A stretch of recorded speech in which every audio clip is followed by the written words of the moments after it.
যজ্জাপ সখীদেব গোকুলপতি আকর্ষণ তৎক্ষণাৎ। যদি রাধা নাম কেউ জপ করেন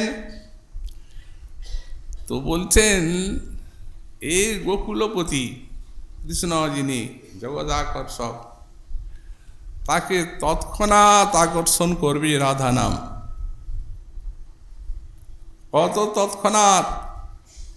বললেন রা শব্দ শ্রবণাতেব স্ফীত ভবতি মাধব।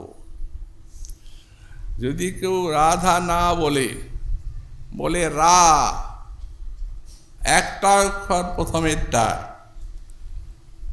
তো নিশ্চয়ই রাধা বলবে বলে আর তার নিকটে আকর্ষিত হওয়ার জন্য উনি একবারই স্ফীত হয়ে দাঁড়ান। আজ যদি সে বলে রাজা বা অন্য কোনো শব্দ রায়ের পরে, তবে আর গেলেন না। আর ধা শব্দ শ্রবণাতীব প্রধাবতী সসম্ভ্রম, যেমনি ধা শুনলেন রায়ের পরে ধা, তেমনি ছুটলেন, সসম্ভ্রমে ছুটলেন। কি জন্য ছুটলেন? যাকে আত্মসাৎ করার জন্য। এত তার আকর্ষক এই রাধা নাম, এত আনন্দদায়ী। তো যিনি বিশ্বকে আনন্দ দান করেন, তাকে আনন্দ দেয় রাধা নাম। তত্ত্বময় পুরুষ,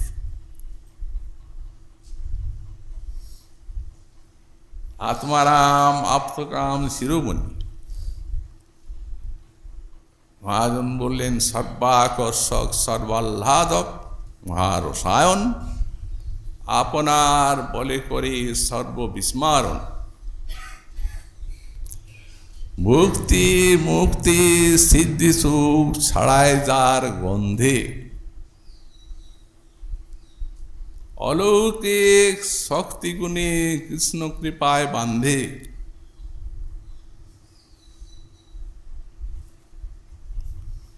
শাস্ত্র যুক্তি কি? শাস্ত্র যুক্তি নাহি থি সিদ্ধান্ত বিচার, এই স্বভাব নামে গুণে যাতে মাধুর্যের সার।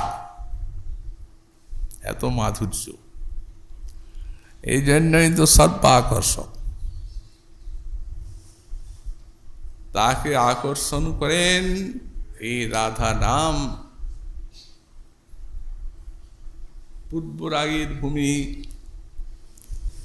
রাধারানীর নামটি শুনেছেন সখী মুখে। কোথায় তিনি থাকেন? পূর্বরাগের ভূমি তো তা জানেন না। কে তিনি, তার পরিচয় জানা নাই। কিন্তু যেমনি সখী মুখে রাধা নাম শুনলেন, তেমনি বলছেন সই রাধা নাম কেবা শুনাইলি, শুনি মোর প্রাণ জুড়াইলি। ওই নামে আছে কি মাধুরী, আমার শ্রবণে রহল সুধা ভরি। যিনি বিশ্বের সুধা, তার শ্রবণের সুধা রাধা নাম। চিতে নীতি মূরতি বিকাশ, অমিয়া সাগরে যেন বাস। দেখিতে নয়নে করে সাদ, এ যদু নন্দন মন কান। মহাজন বাণী শ্রীকৃষ্ণের রাধা নামের মাধুরী কৃষ্ণের উপরে। এই জন্যে শ্রীল ঠাকুর মহাশয় বললেন জয় জয় রাধা নাম।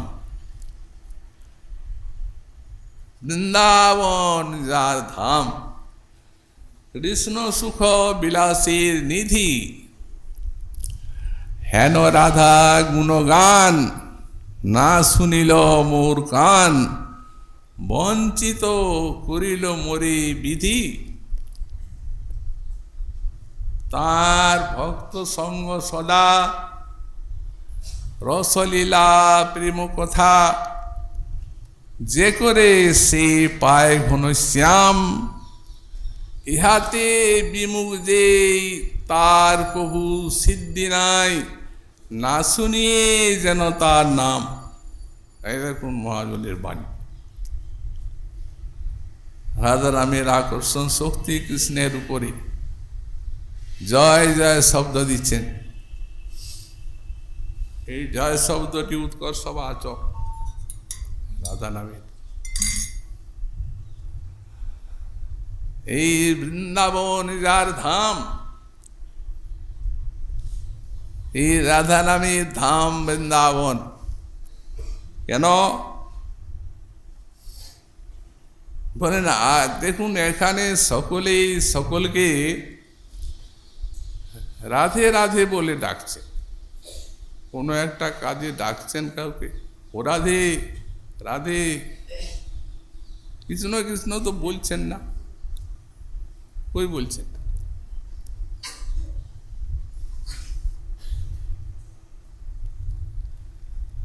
তো এই বৃন্দাবন যার ধাম,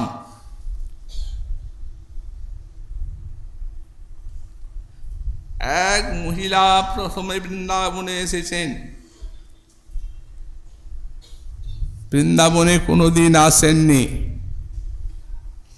ওনার নামটি হচ্ছে রাধা। তো এসেই উনি রাস্তায় বেরিয়েছেন, তো দেখছেন রাধে রাধে বলে ডাকছে। কে ডাকছে? আমাকেই ডাকছে, আমার নামই তো রাধা। কিছুক্ষণ বাদে তার ভুল ভাঙল, দেখছেন সবাই সবাইকে রাধে রাধে বলে ডাকছে এখানে। তো একজনকে জিজ্ঞাসা করতে হবে কারণটা কি। তো মহতের বাসায় যেখানে উঠেছেন সেখানে প্রশ্ন করছেন, আচ্ছা বলুন তো এখানে কি সবারই নাম রাধা? ও রাধে ও রাধে বলে ডাকছে। যদি কেউ কাউকে গাল দিচ্ছে তা এই রাধে, সেখানেও রাধে। তো উনি উত্তর দিচ্ছেন, কি আর বলবেন, বলেন শোনো মা, এই পৃথিবীতে একটা এমন দেশ আছে যেখানে নিয়ম আছে যে প্রথমে আপনি যে কাজেই যার কাছে যান, ও দেশের এই নিয়ম হচ্ছে আগে মধুর কথাটি শোনাতে হবে, তারপরে গাল দিবেন দেন, যা করবেন করেন, পুরস্কার করবেন, যা করতে আসেছেন অন্য কথা। কিন্তু ও দেশের রেওয়াজই হচ্ছে মধুর কথা শোনান, তারপরে অন্য কথা বলুন। তো এই জন্য এখানে ওই নামটির মতো এত মধুর কথা আর কিছু নাই সবারই। এই জন্য আগে মধুর কথা শোনান, তারপরে যা বলার বলেন। এই জন্যই ওটা আহ্বানটা। এই বৃন্দাবন যার ধাম, শ্রীকৃষ্ণ সুখ বিলাসী নিধি, কৃষ্ণ কি সুখ দেয় কি, তত্ত্বের সঙ্গে রসের আস্বাদ, প্রেম, এই তার রাজনী শক্তির বৃত্তি যখন ভক্তরূপ আধারে সঞ্চারিত হয় এবং সেই আধারে মিশে যখন প্রেম নাম ধারণ করে, তখন সেই প্রেম কৃষ্ণকে এত আনন্দ দেয় যে প্রেমিককে তিনি যত চান এতখানি তার ষড়ৈশ্বর্যকে চান না, স্বরূপ শক্তিকে চান না, ভ্রাতা সংকর্ষণকে চান না। বলেছেন আমি নিজেও আমাকে চাই না অতটা।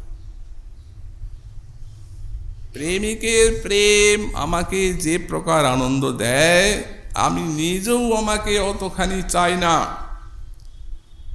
তাহলে বুঝুন, সেই যে প্রেম পদার্থ, এই প্রেম পদার্থের এক বিন্দুর এই শক্তি তার বেশি এই জগতে আছে না। আর এই যে রাধা তত্ত্বটি, সেই প্রেমের পরাকাষ্ঠা, যে মহাভাব, সেই মহাভাবের কোটি কোটি সমুদ্রের মতো। তাহলে বুঝে দেখুন সেখানে তার কি আনন্দ। এই জন্য বলেন কৃষ্ণ সুখ বিলাসীর নিধি, হেন রাধা গুণগান না শুনিল মোর কান। গুণগান শুনতে হবে, যদি না শুনে তো বলছেন বঞ্চিত করিল মোরে বিধি, আমাকে বিধাতা বঞ্চনা করলেন। যদি কারো শোনার ইচ্ছা না হয়, তাহলে তার ভক্তের সঙ্গ কিছুদিন তিনি করুন। তার ভক্ত সঙ্গ সদা রসলীলা প্রেম কথা যে করে, সে পায় ঘনশ্যাম। ইহাতে বিমুখ যেই, তার কভু সিদ্ধি নাই, না শুনি যেন তার নাম। মহাজন তার নাম শুনতে চান না। এই মহাজনের বাণী রাধা নাম সম্বন্ধে আরো আরো আকর্ষণ আছে, যা ভাবা যায় না, চিন্তা করা যায়। এই জন্যই ছিল পরম বিদ্বান, ছিল গোস্বামী পাদ রাধা পাদ পদ্মনিষ্ঠ। তাই বলছেন রাধা নাম কীর্তন করতে করতে আমি এই রাধারানী নিকুঞ্জ পথে বিচরণ করে বেড়াবো। এই তাঁর আবেগময়ী প্রার্থনা। অতএব নিকুঞ্জ পথে বেড়াবেন কিভাবে, কোথায় সেই নিকুঞ্জ পথ? শ্রীমন মহাপ্রভুর কৃপা হলে এই শ্লোকের থেকে আবার আমরা কাল তার সাধন করব। আজকে আমাদের শ্রী রাধার সুধানিধি কথা